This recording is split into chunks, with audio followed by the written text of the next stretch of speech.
Greetings. This is TK Trav, aka Travis Magus, here with LVX777. Today, we're going to have a discussion about shadow work and why this is extremely important for you to take care of now, not later. Mainly because when we're dealing with the shadow, we're dealing with a myriad of influences that are happening beneath and beyond our awareness. And truly, these influences, if left unsolved, can manifest as the very blockages that prevent you or delay your manifestations, that prevent and delay your communication with spirit, with higher self, and with other people. In fact, if you don't deal with your shadow work, how do you expect to know who you really are? So let's get into this conversation. Today, I have with me the lovely Apollo Soul. Greetings. Greetings. We're in this age of social media where everything is connected and things tend to go viral and popular. And in particular, that's things that maybe were not so popular, not so well known or well used, or were hidden or only used by a select few. And shadow work was one of those things, along with manifestation, that did go viral on social media. And a lot of people that are just getting into this or have no clue what shadow work really is, will go onto TikTok or Instagram and see these girls mainly sitting down at a table and writing in a shadow work journal where they have some very basic prompts for you to, answer and to reflect back on your life. And they will think like, okay, I'll do that and I'm healed. And I mean, that can work, but realistically, shadow work is a lifelong process of bringing forth and realizing your weaknesses, transmuting them, and using your strengths to progress and evolve further as a person. And it's a lifelong lifestyle. It's a lifelong habit. And shadow work is about integrating the shadow self that we don't pay attention to, that we have repressed. To me, that is the ego and the taming of the animal beast and those urges that lie within us that a lot of people don't even know that they're under the influence of on the day-to-day life. Don't even realize it. And that's why I say that these aspects of the shadow that aren't dealt with tend to show up as the very blockages that prevent our growth, the very blockages and bad luck and so-called bad karma, right? Because what happens is with these unrecognized influences is that they continue to provide triggers for us, right? Provide triggers, and when they're triggered, we act blindly, we act emotionally, we act in a way that we're not really in control. And these loops that manifest as repeated behavior, repeated situations, similar people over and over and over again, makes us wonder why me, why does this keep happening, etc., etc. If we never deal with that, it doesn't stop. When you're walking down the street or wherever, you're observing mainly with your sight and you see things outside of you, and because you don't see the hidden web, if you will, of connection between all things, you see it as separation. Now, in a sense, that is a very animalistic thing to do anyway, because you see things outside of you. You don't see the connection. You're not evolved enough to know that there is only you. And when things go wrong, and when you don't evolve and you don't release your inner blockages and your resistance, and you let that ego protection glaze over to stop you from feeling bad about yourself, that's when you start projecting. That's when you start playing the actual victim, and you start seeing enemies in everything around you.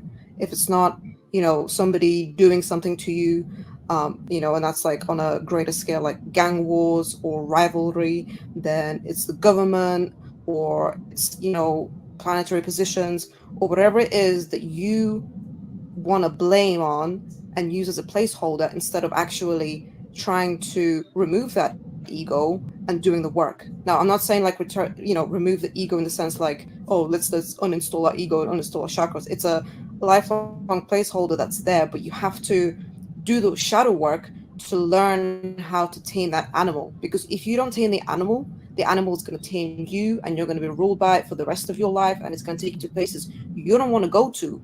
And then you're going to think like, well, damn, like, I wish I could have done that, but I didn't. Or I wish I could have done this, but this stopped me. And the only enemy is your ego. The only enemy is that animal self that you have no control over because you didn't do the work. And the thing is, like, a lot of people, they're quick to analyze and judge and like hate on somebody else, whether that's what they're doing, what they're wearing, how they portray themselves. And in a way, that can be a useful technique if you're evolved enough to then apply that to yourself, because it's easier to hate on somebody else than on you. But the thing is, people that you're hating on, situations that you're hating on, organizations that you're hating on, they're a direct reflection of you, and they're telling you subconsciously what state you're in. Because if there was no correlation, if there was no sync, if there was no relation, they wouldn't even be in your vicinity. You wouldn't even be able to observe them.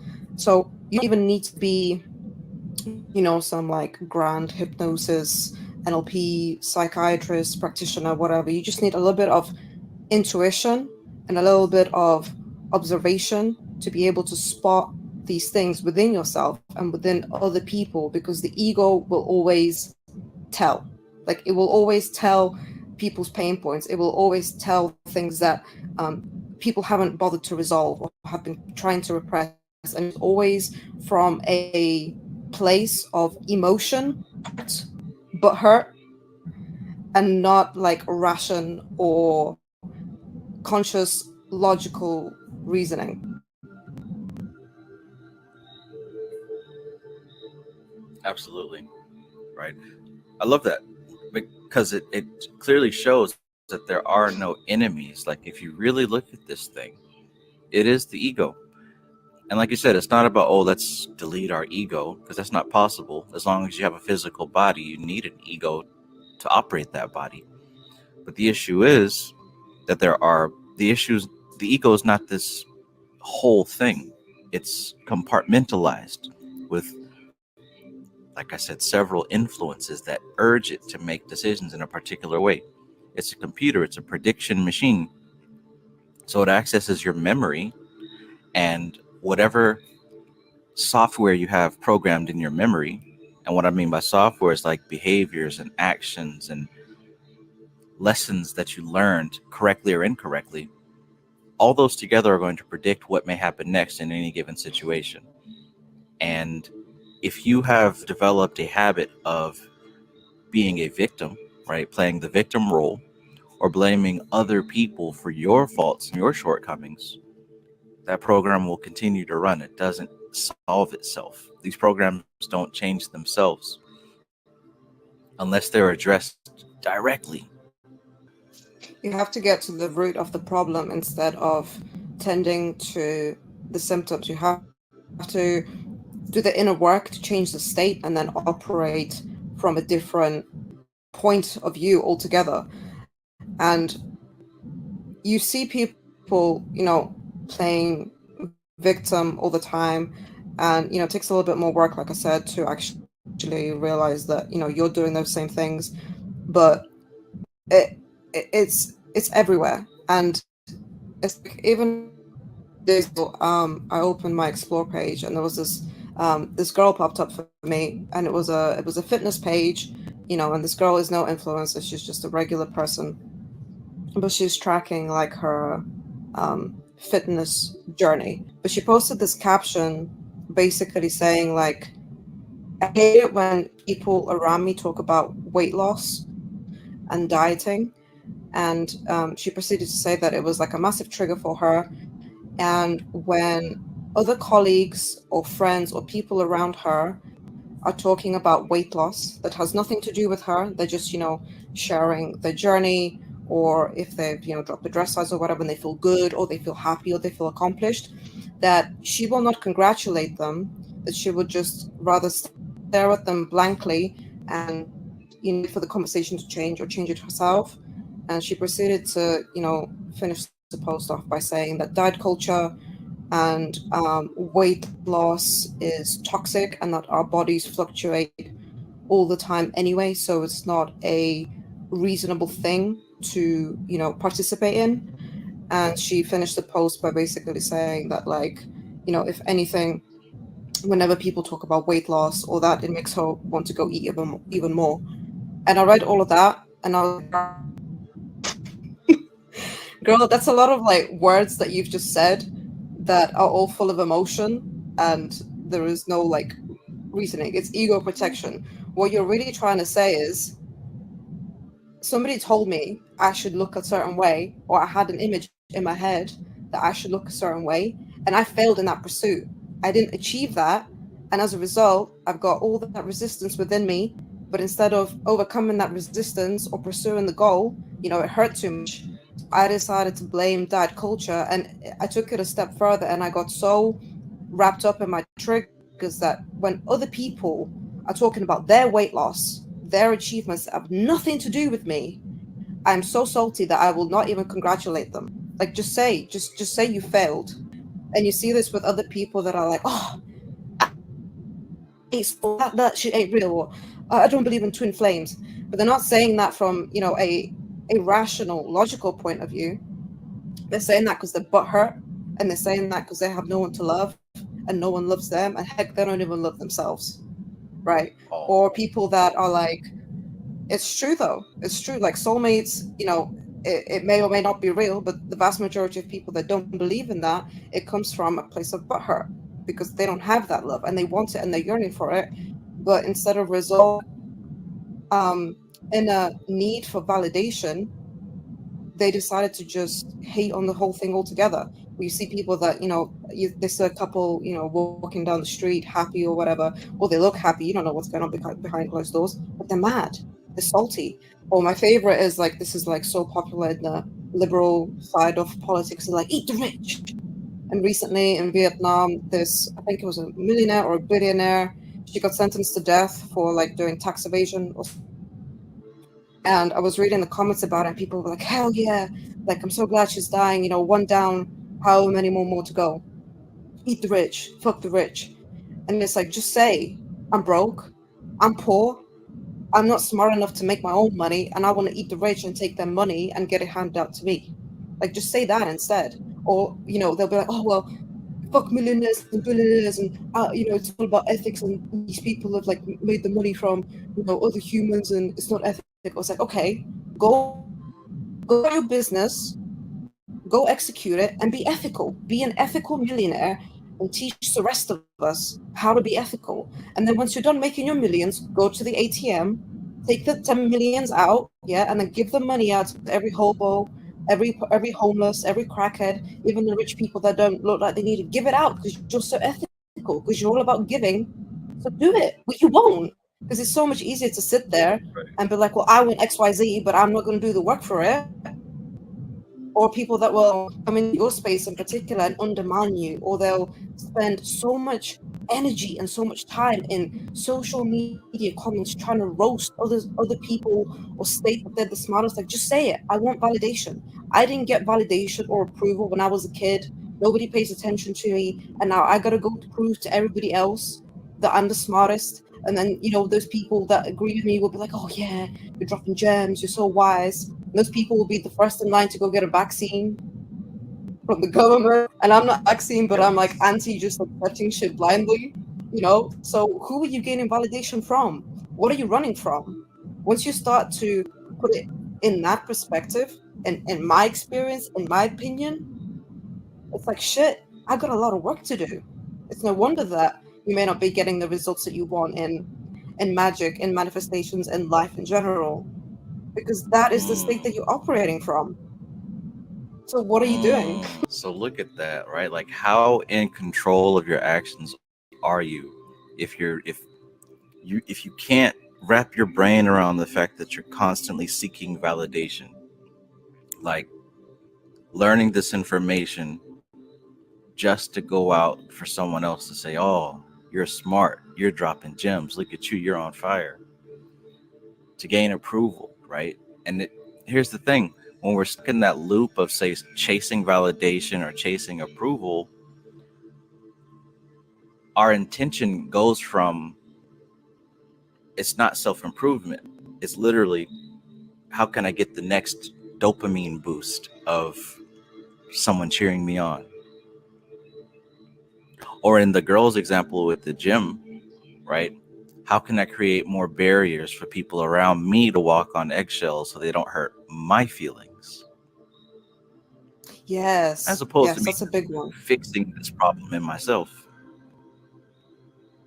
Yeah, well, like I said, people coming into your space, like you've dealt with it, I know, and I've dealt with it once, and you're just existing or whatever, and they'll come into your space and tell you how you're supposed to be Oh yeah. from a standpoint of like they know better, and they're high and mighty, and it's like, no, you've just come in here and you've told on yourself. You came in Right. here trying to roast me, but all you've said is, I'm an animal. I can't control my emotions. I can't control my ego. And this is my point of view. And that means that my point of view is the point of view. But that's not how reality works.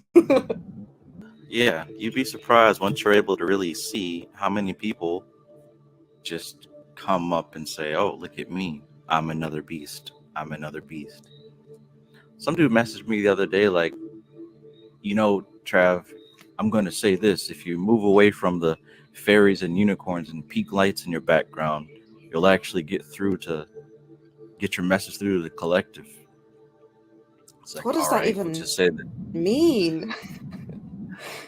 just say that you're insecure and you want your spirituality packaged your Right. way, or you're not going to take it. Get Exactly. off my That you page then. outlined yourself to be the problem. Right. Foolish. And I have people coming in talking about, oh, well, Trev, I'm actually a true Magus epistemists from this organization. And, they try to challenge my knowledge and say, oh, you don't understand this technique and this ritual because it's actually done this way. I didn't ask you for any of that. Okay, if it works for you, go keep doing it. And they'll try to go down all my videos trying to say that their way is better. But I mean, even But if it look at is, that. That is such an animalistic thing anyway, right? If you look at the animal right, kingdom, you know,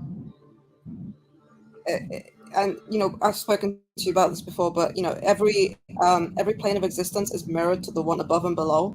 And from this is just my little epiphanies and observations.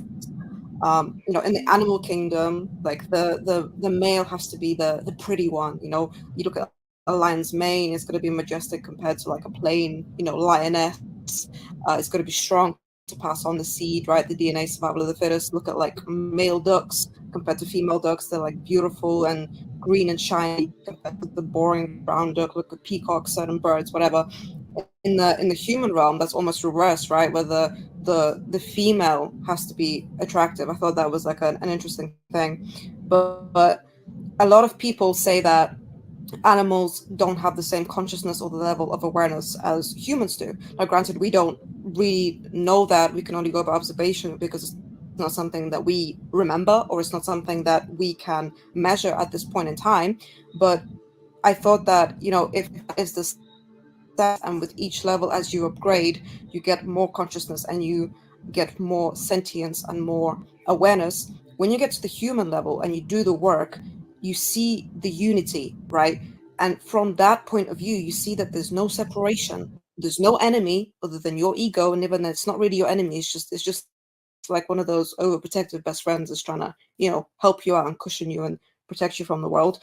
And in that sense, you get that true meaning of love. And I don't mean that sense where, if somebody slaps you, you just, turn the other cheek like Jesus and, like slap the other one. But it's like you love because you know that everything is you. Everything is a different variation from you. And it's a different experience altogether, right? And you think about, the microbiomes and the bacteria, that's the basis of existence. That's how, apparently we all started. They don't care about love or emotions or awareness. It's just fight or die. Survive on you or die. Then you get to, the rocks and the minerals. Not much love there. You get to the plants. very unlikely that there's much love or emotion or consciousness there. That starts to develop more in birds, right? And then you really get to see it with some animals, which is why we've domesticated a lot of them. And then as you move up and you become a human, you get to experience that unity, right? And once you start to realize that, you kind of reside backwards and see like work was in me all along. I don't have to sweat and bash my head against a brick wall and try and change my environment, because the environment changes when I do the work, when I do the releasing of the blockages, when I shift those things that have been hindering me, and as a result, everything around me will change to mirror that, right? Because there is no enemy, there's no demiurge trying to trap you, there's no archons, there's no like boogeyman or whatever. That's just excuses that people have made from either laziness or misunderstanding or just not wanting to do the work. Let's run that back though, because that's a really good point to keep in mind as to why this stuff makes sense. You talked about the further away from spirit and the closer to matter, right? The animal kingdom and below, we're talking about a sense of separation, right? Of duality of sorts. Yet the closer you get to that source, the more we experience unity, right? Because unity is the truth. Yes. All things emanate from a single place, a single point. So the further you get from that, the more it seems separated. So you talked about the animal kingdom and the plant kingdom and insect kingdom, and everything seems to be at war for resources, at war for Yes. reproduction rights, at war with the environment. And you'll see that when that displays itself in humanity, there is no time for spiritual growth and spiritual healing if we're constantly fighting the environment, fighting ourselves, fighting each other. And that shows itself when attempting to manifest this this reality of living separate from nature, manifests as blockages to manifestation. Yet when you accept the fact that there is unity, that everything comes from the same place and returns to the same place, you'll start to find that Mm-hmm. manifestation is and always has been a part of you. Hence why it's so easy to manifest what you focused on, for better or for worse. Absolutely. Because if you look at, again, say a pack of lions, right? Or even cats. You've seen all them videos of cats doing stupid shit, fighting all the time. A cat will, it will shit and piss to mark its territory, and it will scratch and basically scent glands on its nose, on its head, and on its paws to say, this is my space. And if another cat dares to come into that turf, the other cat gets pissed straight away. There's no talking, there's no reconciliation, there's none of that. They start scrapping, the screaming, the hairs flying everywhere. And in a sense, right, then animals evolve into humans, and as that example, these dudes or whoever they are like come into your space and be like, oh Trav, you should switch the fur and use unicorns, maybe you'd have better luck, better success. Is that not the same as like trying to come into somebody else's territory and have this animalistic urge to conquer it, to project that they're dominant, that they know what they're doing, that they're the bigger man or the bigger woman? You've just outed yourself. You've outed yourself for not doing the work. Right. There Or we people, go. Just out of fighting, yourself, not doing yeah, the work. people fighting over dudes, like hair getting ripped in the clubs, or men beating each other up, and that's why so many people love wrestling and boxing and MMA. It's that primal urge that needs to be satisfied that people don't have a hold over, right? And the more you work on yourself, I feel like the more you kind of withdraw from these physical aspects of reality in a sense anyway. Like for example, a lot of people on social media post for validation and for attention, and it's a poor man's entertainment hobby, in my opinion. And I'm saying that from a person that's doom scrolled, that spent way too much time on social media, that has also posted before for validation and for likes and whatever. And unless you're using social media to boost your business, to make your life better, you're probably doing it wrong. But I feel like from my personal experience, the more that I worked on myself, the more that I overcame these blockages through shadow work, and I actually sat down and I was real with myself and I called myself out on my bullshit, I didn't want to participate in that anymore because I didn't need that validation. I didn't need that attention because I validated myself and I gave myself my worthiness through, just existing. It's as if the animal nature is akin to autopilot. The phrase NPC floats around everywhere, and a lot of people apply it to maybe those who aren't on the spiritual path. But if you really want to keep it real, an NPC is one who's following the program that it was programmed with. And if you never address the programming, you too are an NPC. Especially if your main focus in life is like you mentioned, the primal stuff, which is fighting, fucking, feeding, and running away, fear based stuff, right? Mate, Mm-hmm. feed. If your life is focused on those four types of energies, then I mean, you can pretty much just say that you're an NPC as well. Even if you wear spiritual clothes and say spiritual words, if your focus is fucking, fighting, fear, and food,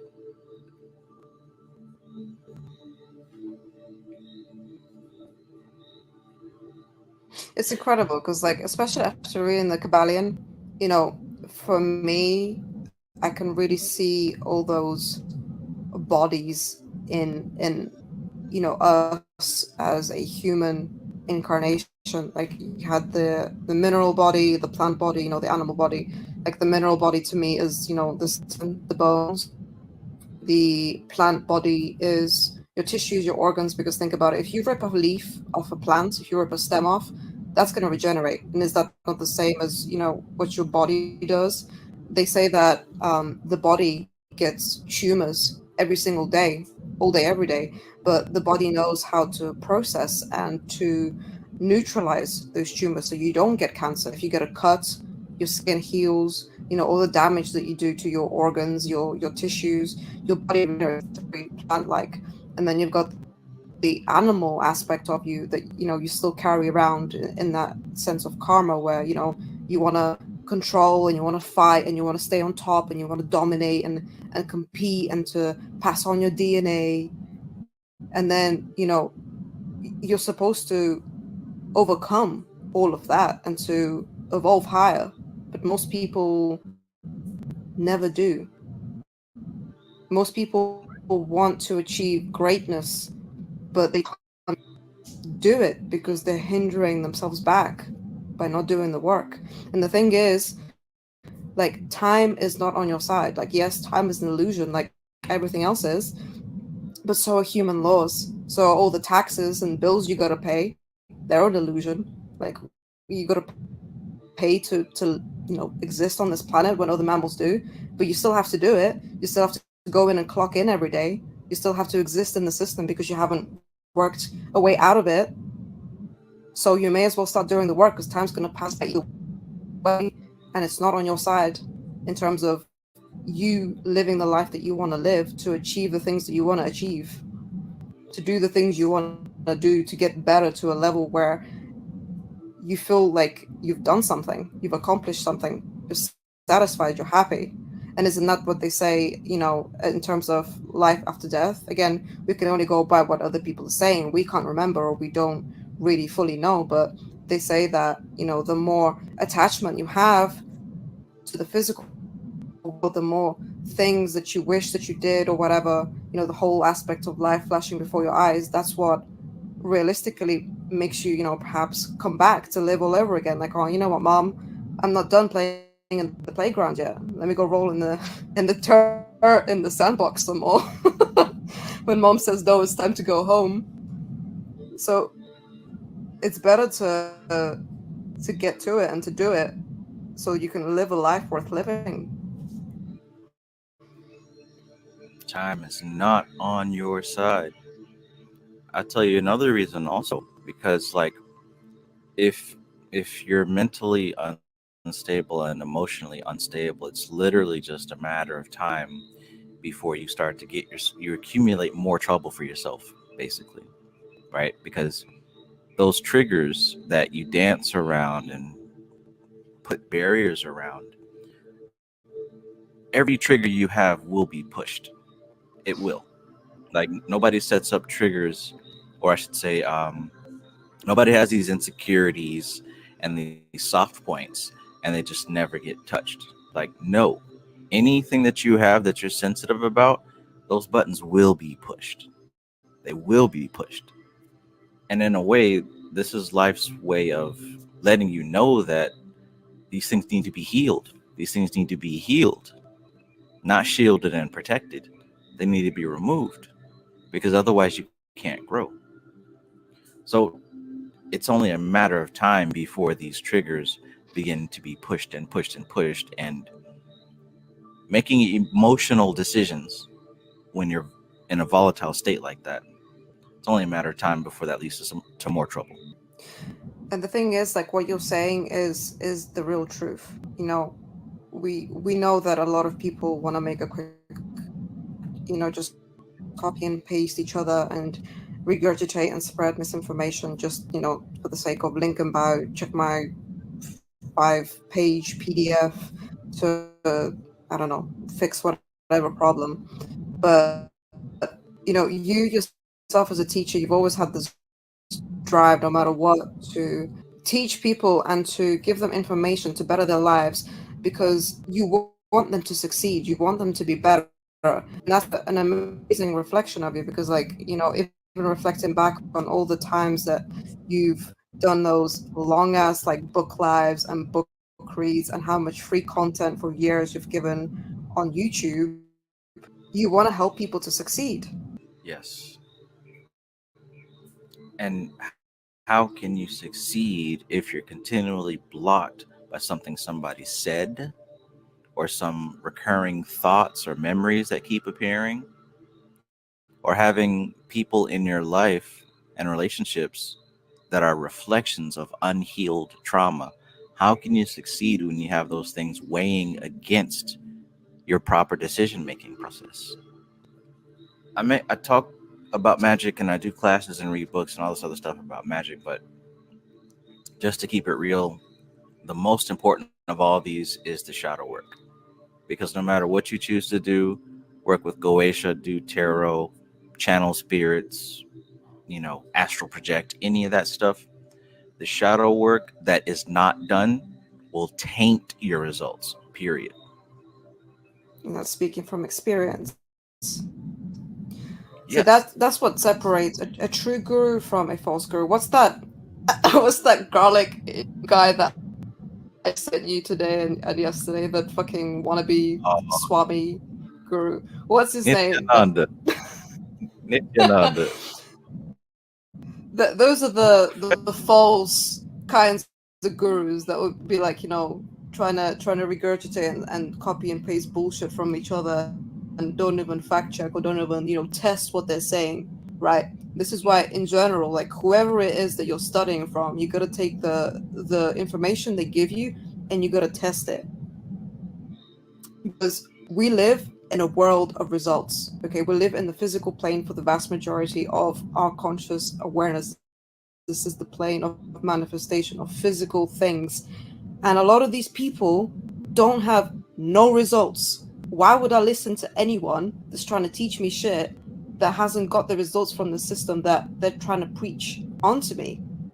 It's a lie. They haven't even tested it themselves. And you see, on the flip side of the material world, these again, like people are trying to teach you about cryptocurrency or whatever, they'll buy or they won't buy, they'll hire out those Lambos and Ferraris and they'll go and sit in like the fake planes that aren't even real and record the reels. But like, look, I got all of this. And it's like it's bullshit. Or people that will pretend to be the smartest when all they've done is learn about the system, but again they've got no results. Like show me the results that you have, because anybody can open up a book and learn about a system, but memorize it, and then go and talk about it. We've all been taught how to do that in school. Like, you're not special if that's all you do.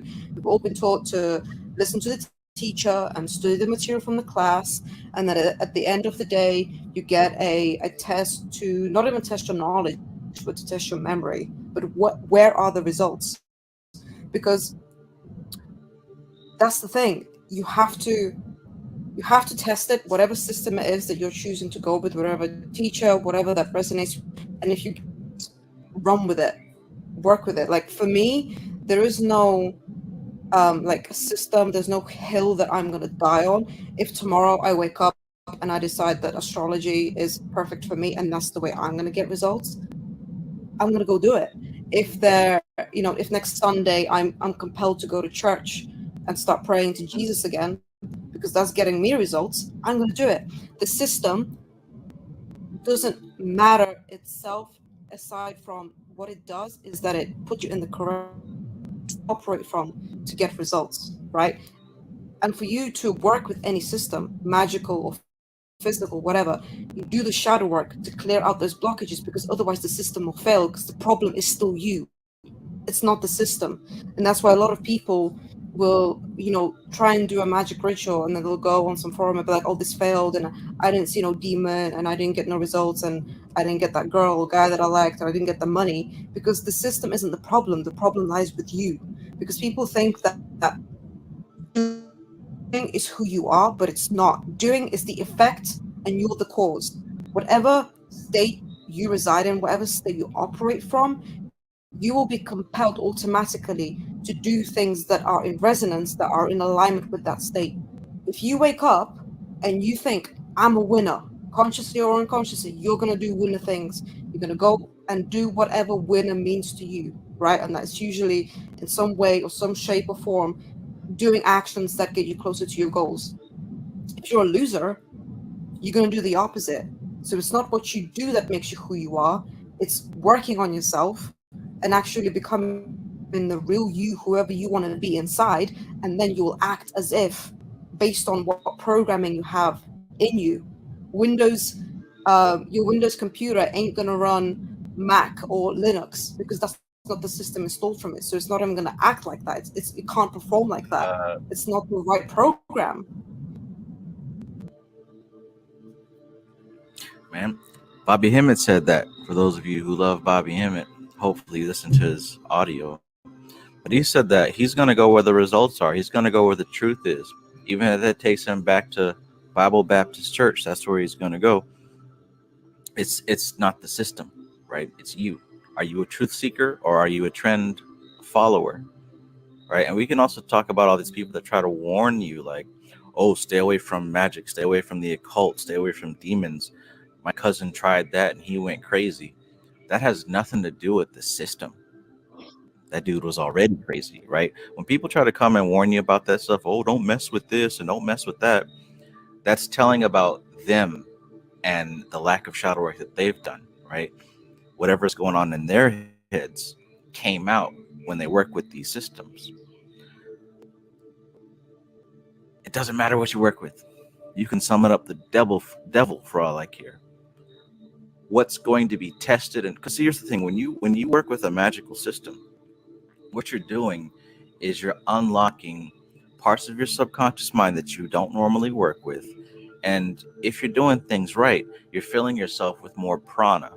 Right now, you can think about a bag, right, that has a little bit of water in it. Well, if you start, or even a balloon, right, you start filling up that balloon with more and more water, it's going to expand.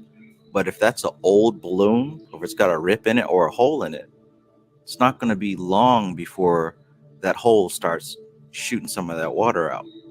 So here's the thing about the ego that we talked about. These triggers will be tested, especially if you're raising the level of prana, especially if you're opening new levels of your subconscious mind. Those weak points are going to be tested.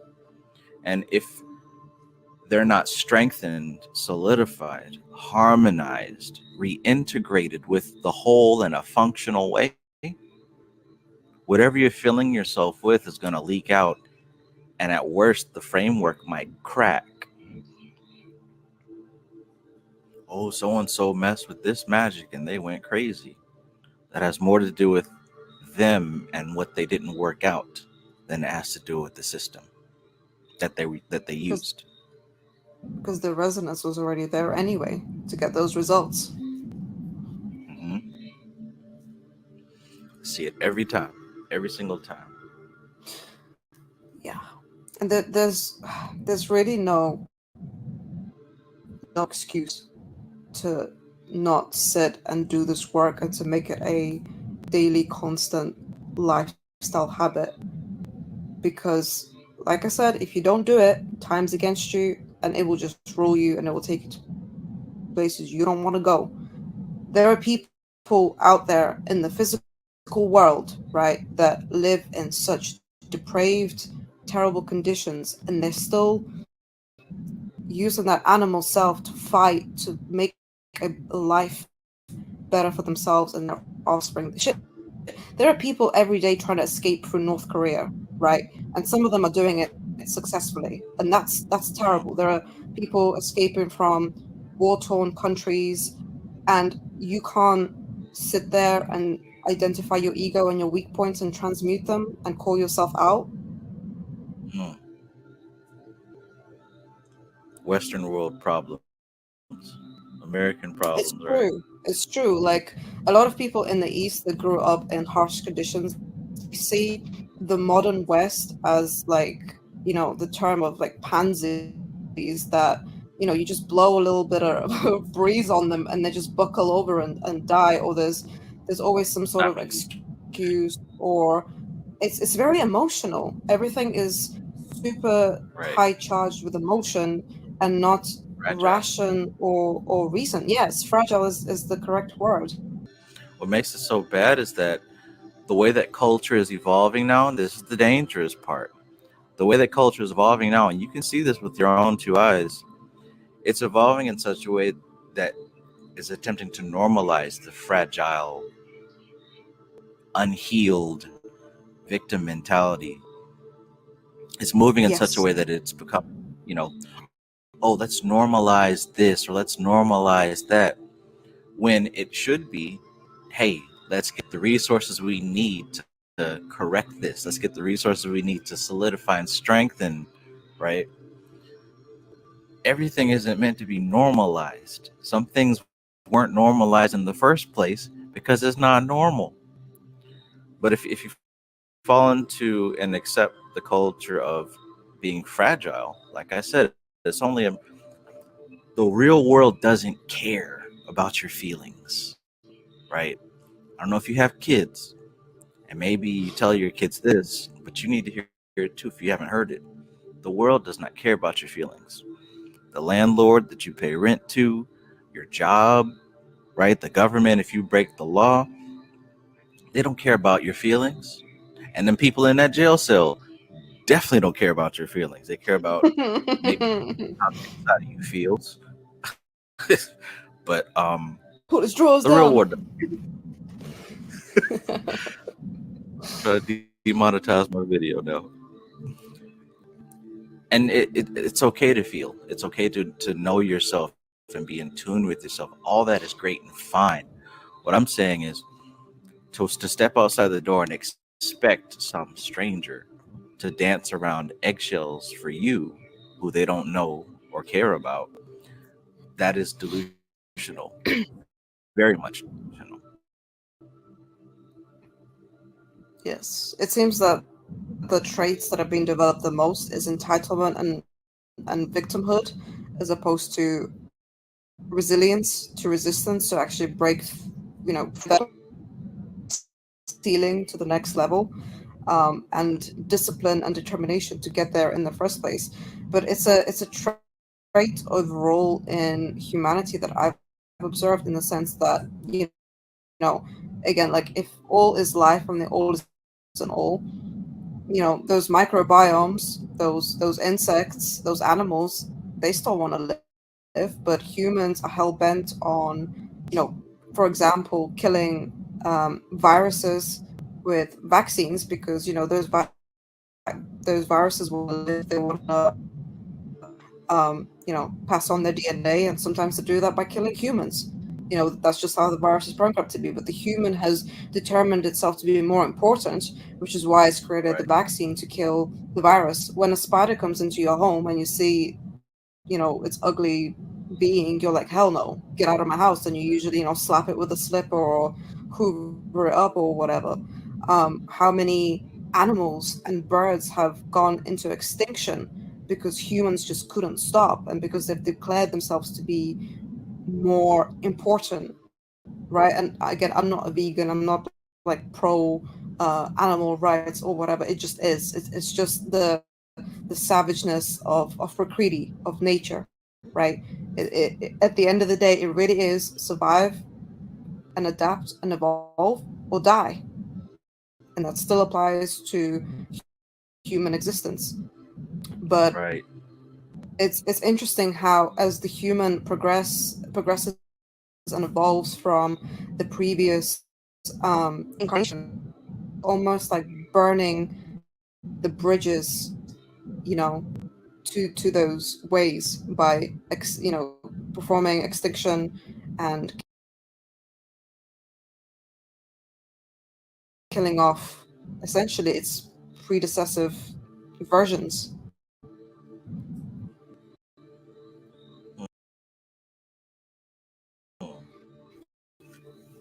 Go into that a little bit more because I heard you mention that. I think it was yesterday about humanity Mm. burning these bridges. Could you explain that a little bit more? Perhaps maybe for someone that might not understand what you're saying. It's just a realization that I had again from reading the Kabbalion, where it kind of explains how did it call it? Was it the mentality or the mind? Was it like plant mind, mineral mind, whatever? So in that sense, if evolution and physical existence follows this metaphysical, symbolical upwards spiral, right? If you think about it symbolically, right, up and the heavens is evolution, and down is hell, and that's why people say, I'm feeling down or I'm feeling upbeat.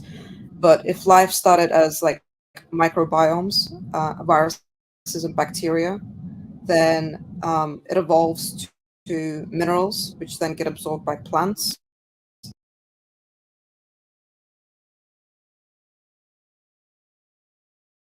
which then get eaten by animals, and then the animal transforms into the human, and all those bodies, as I mentioned before, in a way are within us through the skeleton, the tissues, the need to conquer, etc., etc.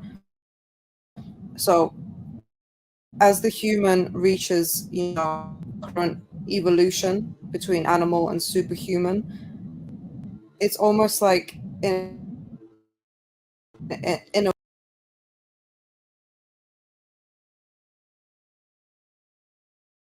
a way based on human nature in general, in terms of this entitlement and victim mentality. And I'm not talking about like, the bullshit that you see on social media to emotional pandering or whatever, but on the grand scheme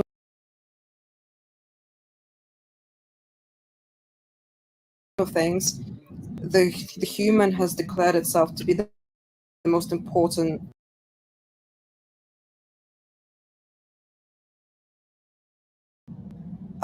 species alive, and it doesn't care for the most part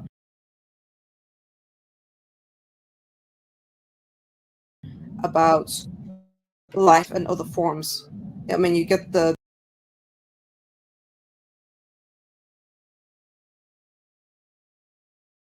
rare individuals, the groups, the vegans or the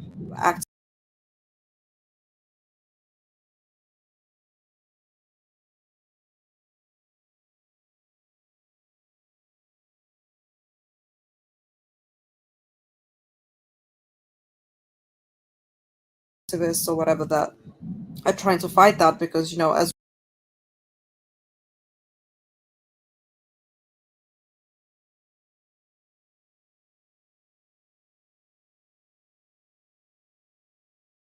one movement on one side of the scale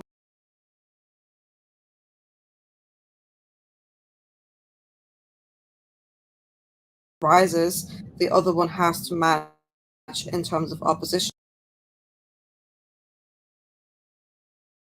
right? The law of polarity. But because the human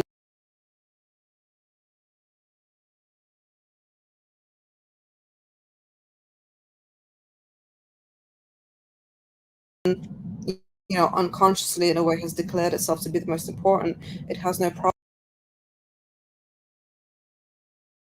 problem with eradicating previous life forms that it has incarnated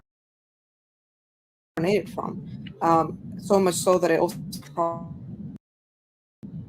with eradicating, you know,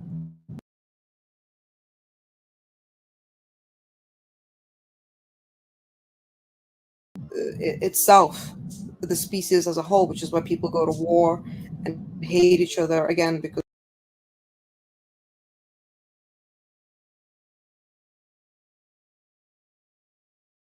they haven't evolved and controlled that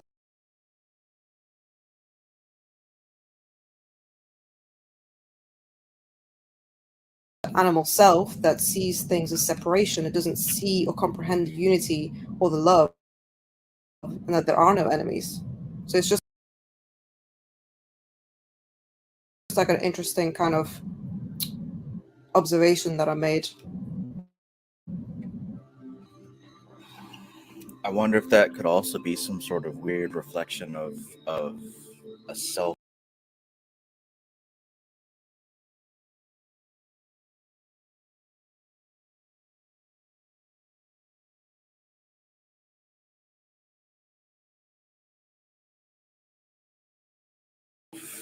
You know, loathing or non acceptance. It's almost like that painting with Saturn, like eating its own children, right? Because essentially you're destroying, these physical older parts of yourself. Because again, all is all. You can't escape that. So it's strange. But the unconscious entitlement is definitely there on a grand level. Because in a way, like, obviously on the scale of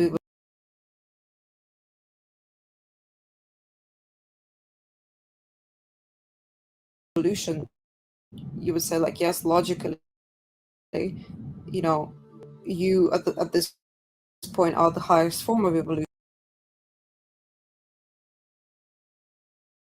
We don't know about superhumans as of yet. They only exist in movies and games to our knowledge. But it's interesting, like, who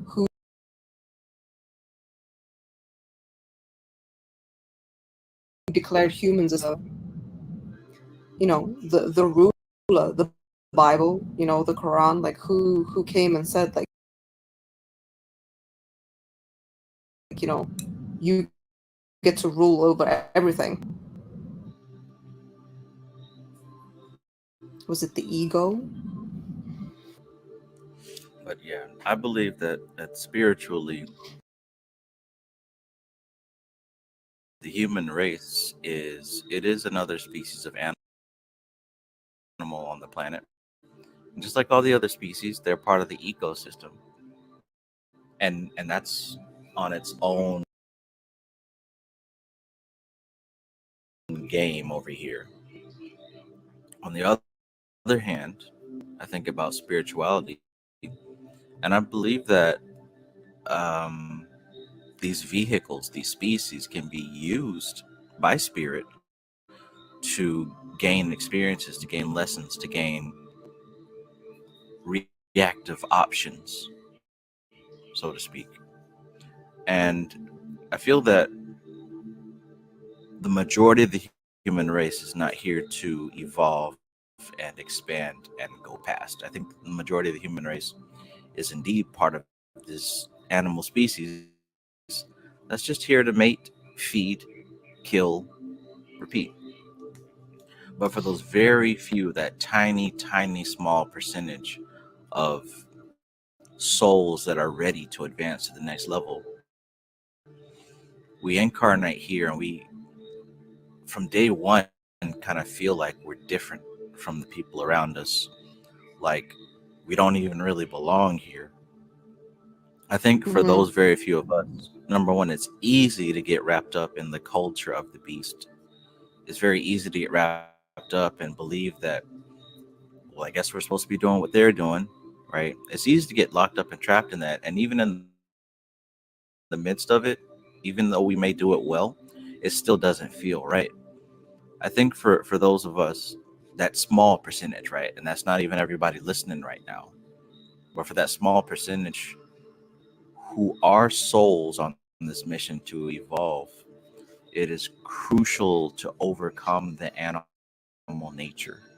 It is crucial to overcome the animal nature. And that starts by identifying what aspects of you are running on autopilot as reactions to painful emotions, to trauma, to unhealed responses that we gathered from childhood. It's crucial. Because otherwise, we're no different from any other human animal. Not much different from a human baby in terms of entitlement. Because when a baby wants something, it just cries, and the mother or the father, usually the mother, brings it what it wants, or does whatever it needs to do to stop it from crying. And a lot of adult humans still act in that same way. Yes. All you got to do is work in customer service for a couple of months, and you'll quickly realize that most of these adults are just babies who have a grown up body. Yes. Or Work go in take a retail. walk. Yeah, retail is hell, man. Or even food service, because like when people are unhappy about their food, that's terrible. But that's some animalistic stuff as well. Like, when an animal's eating like Right, meat off the bone and another animal comes in the vicinity and starts growling and like going mental, and people get right, pissed over like their order being messed up or whatever. But yeah, it's about overcoming that victim mentality. It's about taming that animal that hinders you, and it's about stop like being so entitled and understand that you generate your life. Like you are the architect and the power comes through you. So there's no point in blaming anybody else. There's no point in making the enemy out of anybody else. And there's no point in continuing down that path because, realistically, it's probably not going to get you results, which is why you have the urge to do shadow work anyway.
Space away from, the poverty or the working class.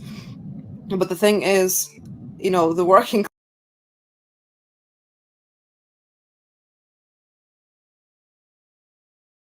class and the poverty now have means to get to the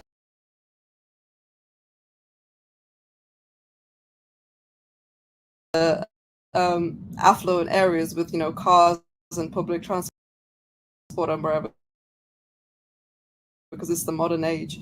And there's a Mm. very big like park with natural wildlife.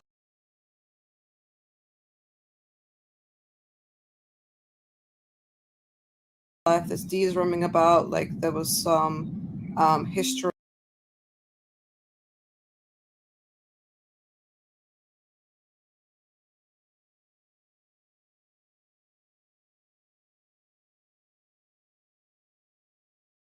about like links to royal families living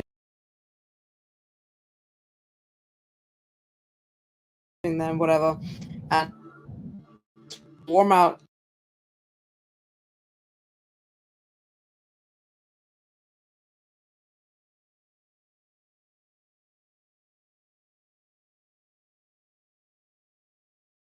in particular, all the poverty and all the working class migrate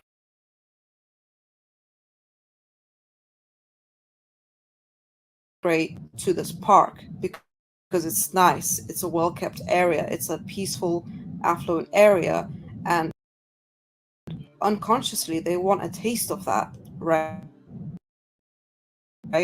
But the thing is, everybody, well, for the most part,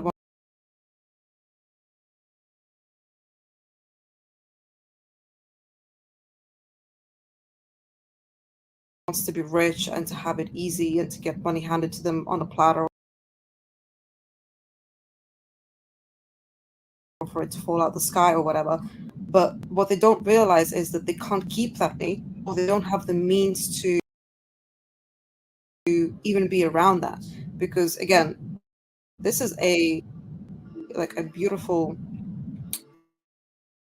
nature reserve. And as soon as those kinds of people come in, there's trash everywhere, they're leaving rubbish behind, there's bottles, and all they do from observation is they walk up and down the flat, already paved out path, right? So these people don't even want to deviate off the beaten path. Like this isn't some like crazy hike where you need like all this mad equipment. It's just a little bit of a steep incline to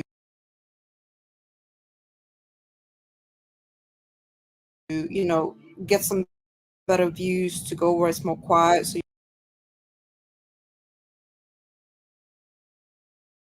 you can spot or observe wildlife or whatever. They don't even want to do that, but they complain and are so entitled to other people's work, to other people's money, to other people's success. Again, like going back to the whole eat the rich thing, or they don't deserve it or whatever. It's like, well, do you deserve it?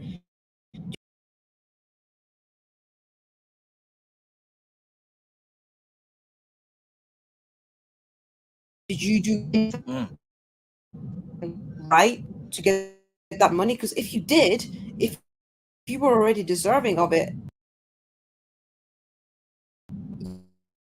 you would have already had it. And I'm not talking about in the sense of like,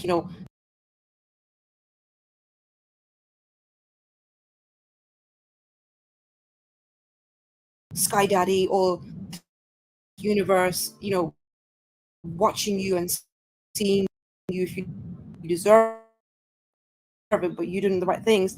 It's about, again, the state you operate in, who you are, what you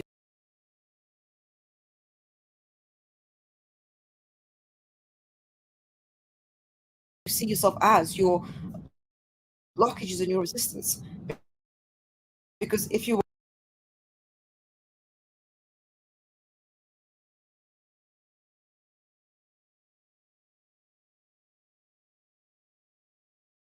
were occupying the state of affluence, if you believe that money was easy to come by, you didn't have to struggle,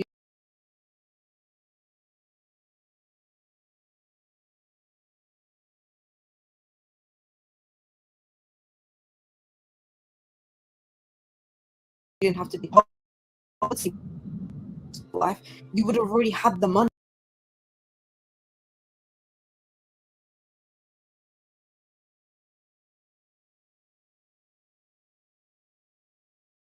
And you don't know what those people did to get that money, whether they grafted for it through, sweat and blood and toil in the physical, or whether they did things in the previous incarnation,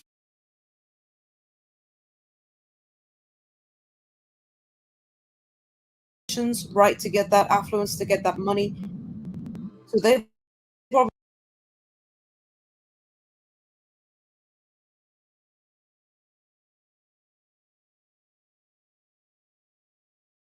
obviously done something right to have that, but you haven't.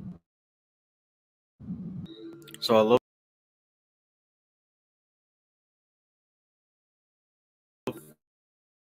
the fact that manifestation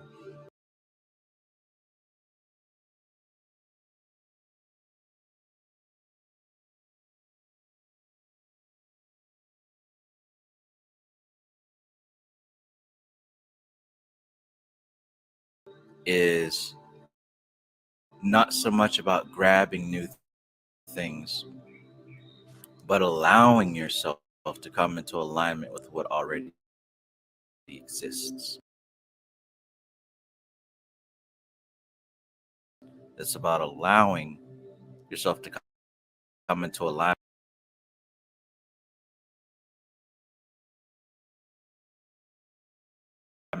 with what already exists. But the problem is,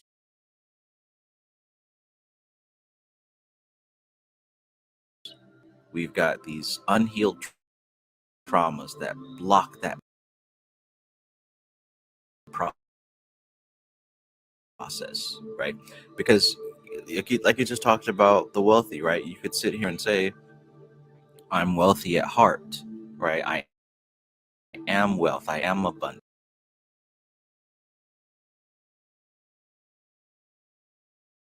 I deserve the nice things, the car, the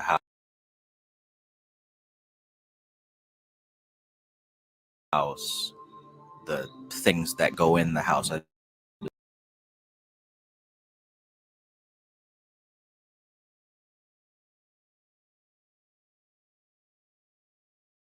deserve all that. And as you're saying that, in the back of your head,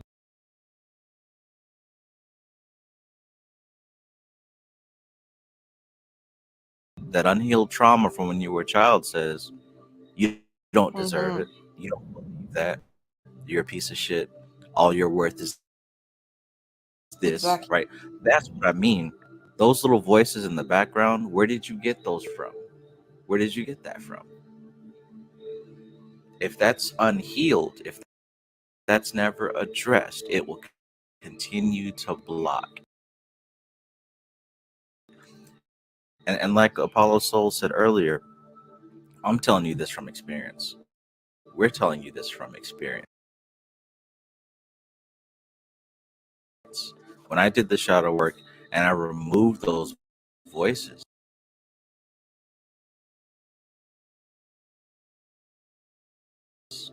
every time that I removed those voices, I began to receive a manifestation that I had been working for or hoping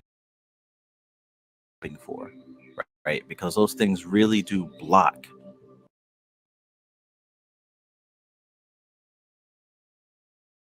you from getting what it is that you want.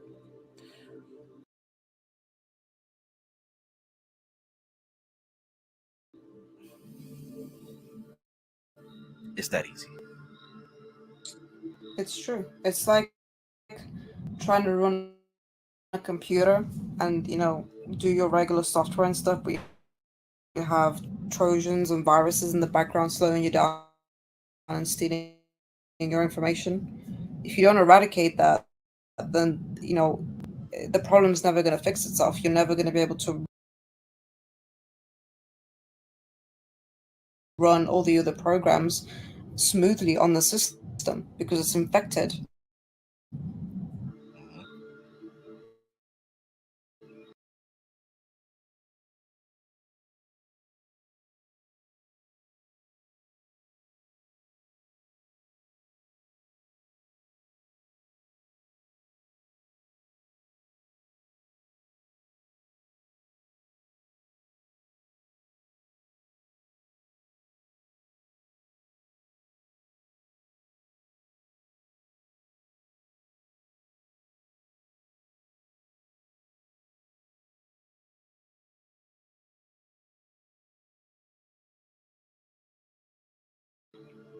Right. I mean, think about it. Depression and anxiety, those things are coming from either images that you're playing for yourself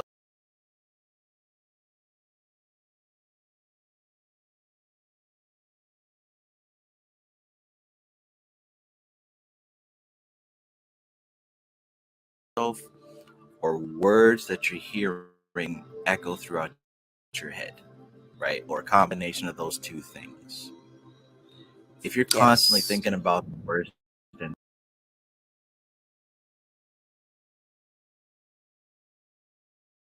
dreading for this problem or that problem, it's going to cause anxiety. If you're continuing to repeat the words that your parents or your caregiver or your ex lover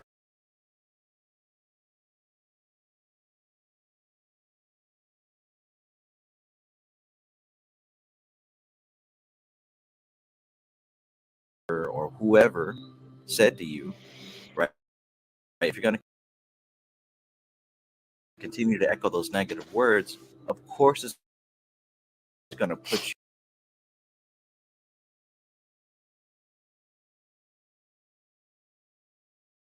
you into a negative state. And what do you hope to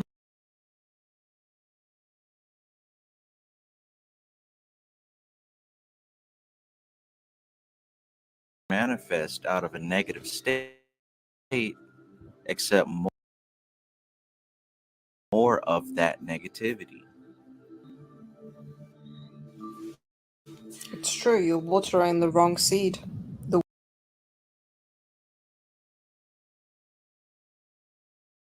weed instead of the flower.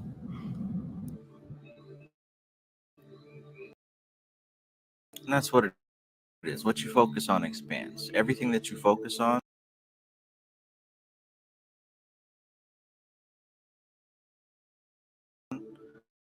those are seeds. And the more that you focus on them,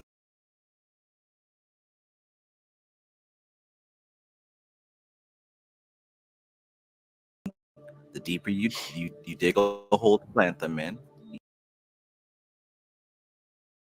you water them, you give them your personal inner light, your sunlight,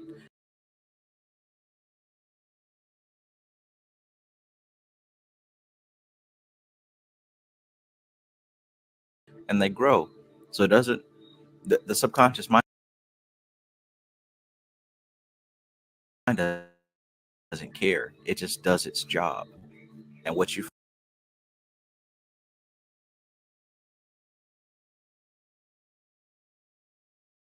focus on, it will expand.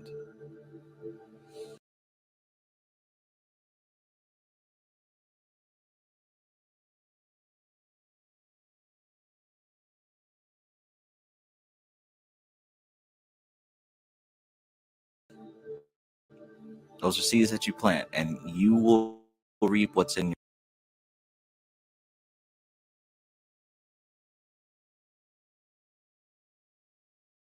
your garden. So somebody might say, "Well, Trev, how do we do that? How do we harmonize and heal and address those inner voices or those negative images?"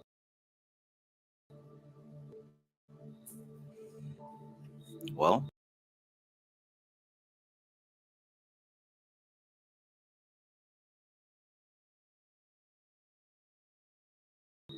if you want a certain way, a framework to do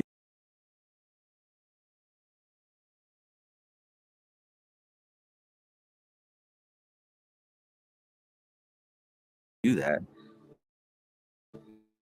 take my shadow work course.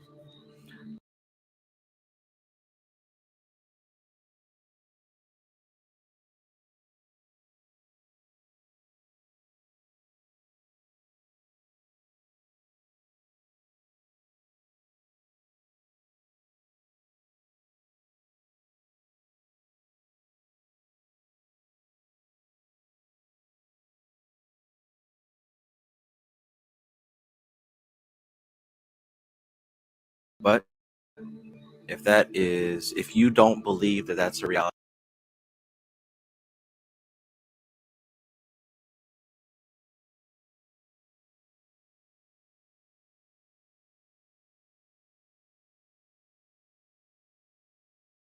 for you, then I would most certainly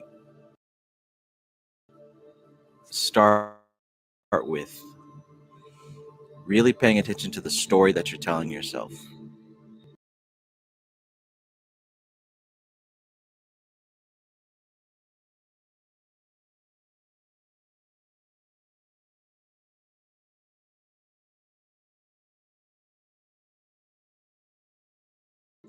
Pay attention to the story you're telling yourself instead of just running along with it.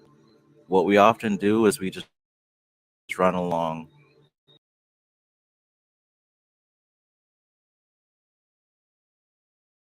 with what's given to us from the outside world and from what's going on within. You got to stop and slow down and really pay attention to what's going on in here.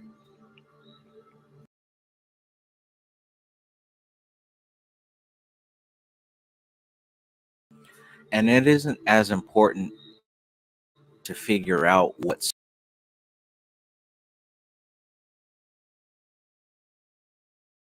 started it. In fact, that's not important at all. It doesn't matter how it started. What matters is how you continue it. That's why I say pay attention to the story, because the story that you're telling yourself every day is a big part of how you continue being in shame,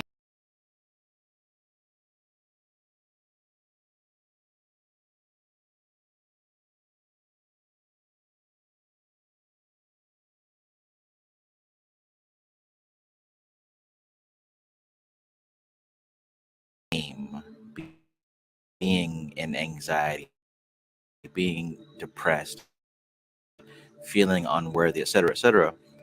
It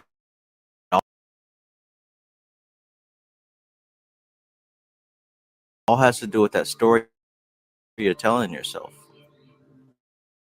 So try to pay attention to how you put yourself into these states. Pay attention to what's happening in your head. Are you showing yourself images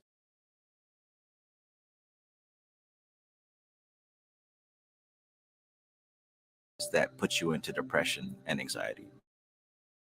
Are you telling yourself things, right? So you first have to identify it.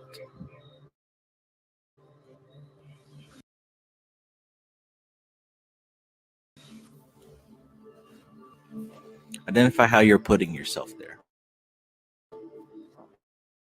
That's step one. Not finding out what happened to you at 3 years old or what happened to you at 6 or 12.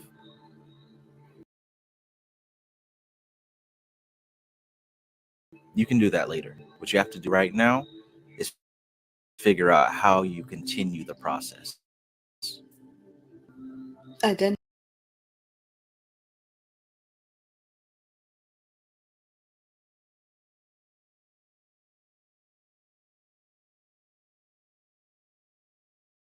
and work with them.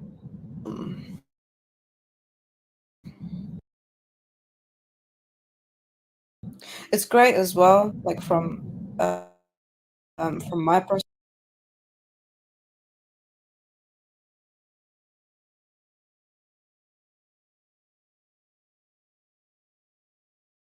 experience. Like I said, when I did the work, and I'm still doing the work, and I'll continue doing the work, I started to get the physical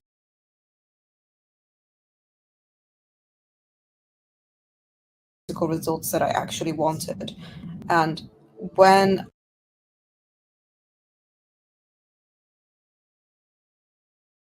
I began to see the patterns within myself and those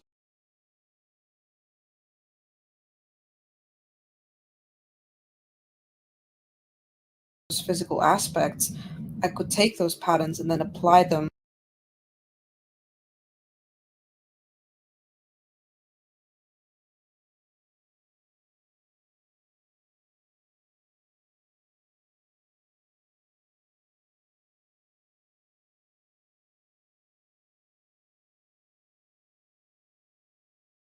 to my personal spiritual evolution.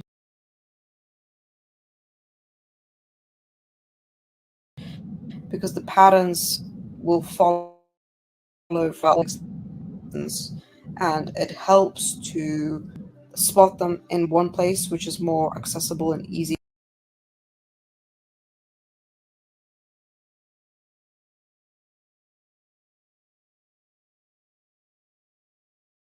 for you to understand. Then you can magnify it and apply